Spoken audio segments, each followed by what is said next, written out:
Hey, good morning, everyone. Today is Tuesday, July the 14th, and this is your daily word of encouragement. And we are talking about patience all week long. Hopefully, the sermon this past Sunday and maybe yesterday's word of encouragement has already been helpful to you as you've sought to allow God to do His work in you this week, as you've waited patiently upon Him to work and to act and to move in you. And I have no doubt that as you sought to practice this, that the Lord has already placed you into some situations where more patience was required. Um, Yesterday, I planned on spending time with Erica during the day. We had planned something to do to kind of celebrate our anniversary, which is this past Saturday. And I knew that I was going to be involved in some traffic, which traffic tends to be one of the things that really tries my patience. Particularly when everyone on the roads doesn't respond to act the way that you would want them to act or the way that you would think and drive. And so it can be frustrating. We all know that. And certainly we get caught into rush hour traffic as we did in the afternoon yesterday. Um, we know that that can definitely be very trying on one's patience. But went into it yesterday knowing that I was going to get that opportunity to practice on the Lord's patience and work really hard, not just on my own strength of willpower, but reminding myself of the person that God was trying to grow in me. And so it may seem like a very trivial thing, but it is those moments. It's those everyday little moments of knowing that there's something that God's trying to grow in me. There's a person that each and every day God's trying to help me become as I partner with the work that He's doing in me and surrendering to that in each and every moment. And again, no doubt as we continue to study this week and talk about patience, then plenty of those opportunities for growth are going to come our way. One of the verses that we hit several times in the entirety of the worship service this past Sunday was parts of Psalm 27. Now, Psalm 27 was written by King David, and King David is also someone who had the experience of having to wait for something that he'd been promised. He was anointed while still a very young man, possibly even not much older than a teenager, by the prophet Samuel, that he was going to become the next king of Israel, that he was God's chosen one, that he was a man after God's own heart, and that God wanted sought to put someone like that upon the throne of Israel, because Saul, his first king of Israel, had hardened his heart and had turned from God's path. And so, but it would be another 22 years after David was anointed as the future king before David would ever assume the throne. And he could have done so on a number of different occasions. I mean, the popularity of the nation was definitely swinging towards David's way. He had the loyalty of many soldiers within the army. There was a moment where Saul came into a cave where David and his men were hiding, and where David could have ambushed Saul and had his very life and proved it to Saul before he walked out in front of Saul on his knees and said, "Why do you keep chasing me down? I've never done anything to harm you." So there were a number of different chances where David could have taken things in his own hands and ripped the throne and ripped the crown away from Saul.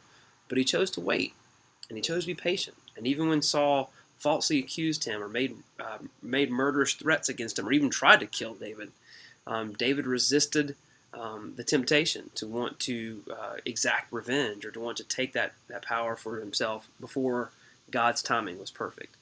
And so Psalm 27 really reflects that. And we don't know if the occasion of running from Saul or one of the recent times when Saul tried to attack David is what prompted this writing of the psalm or not, but it certainly could have been, because there's many places in the psalm where it speaks about dealing with the pressure of people coming against you, or having to face your enemies, or just difficult circumstances, unfair circumstances that you're facing in life, and how desperately you want to do something about that. But knowing that the greatest thing that you can do is take responsibility for the things that God has called you to be accountable for, and then entrusting everything else into God's time and His plan.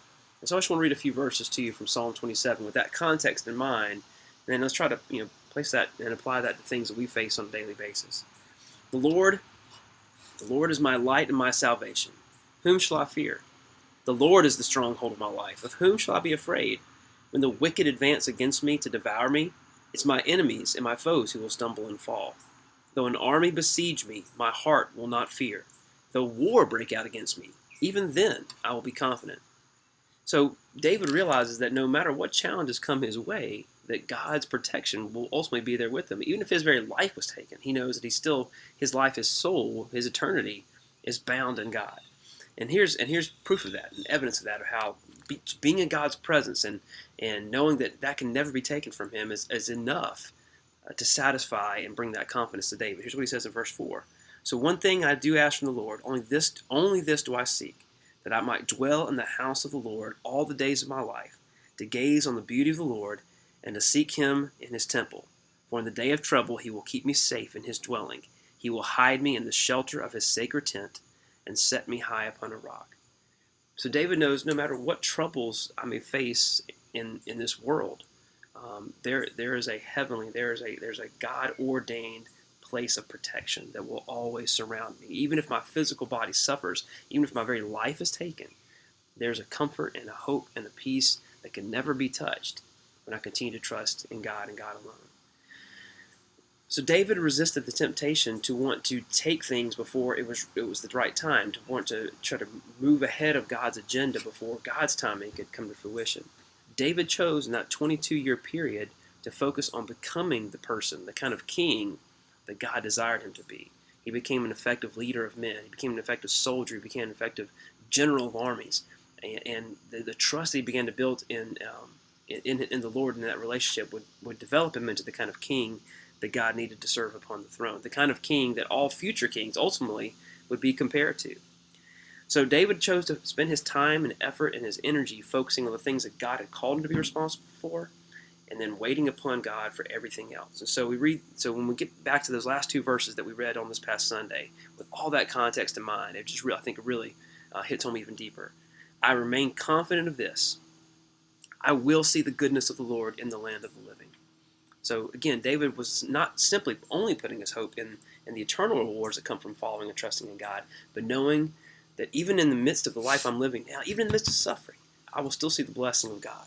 So because of that confidence, here's the verse 14 that brings it home. So wait for the Lord, be strong, and take heart, and wait for the Lord. Waiting is not doing nothing. Waiting is trusting.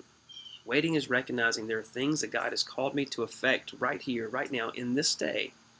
And there are things that God has said, I need you to trust me. I need you to wait. I need you to be patient. And that's the same call to you and me as well. You may not have a throne to sit upon, but you do have influence. You are a leader in some capacity within your life. There are things every day that you can affect. And God is calling you to rule wisely in those areas. Let's pray. Father, I pray that today as we read these words that we too would rule in the ways of our ancestor David who's come before us. Now we know that David was not a perfect man and made many mistakes as when he chose to go his own path and turn from you. But Lord, he was a man who, when confronted with the truth of his sin, confessed that sin to you, was broken over it, and returned to you. And that's why the scriptures rightly say he was a man after your own heart. Lord, I pray that that same sort of confidence that David had upon you, especially in his moments of weakness, would be something that we would demonstrate as well today. Lord, help us to focus our time and energy on the things that we can impact, the things that we can affect, and Lord, the things that bring us such worry and anxiety that are beyond our control. Lord, I pray that we would just place them in your hands today and wait patiently upon you. Lord, we love you. We thank you for your strength that equips us far beyond what we could ever expect, especially when our strength has been sapped and run dry. Lord, we just pray all these things in the power of your Son's holy name. Amen. God bless everyone, and I pray you have a great day and a day where you keep your confidence only in the Lord.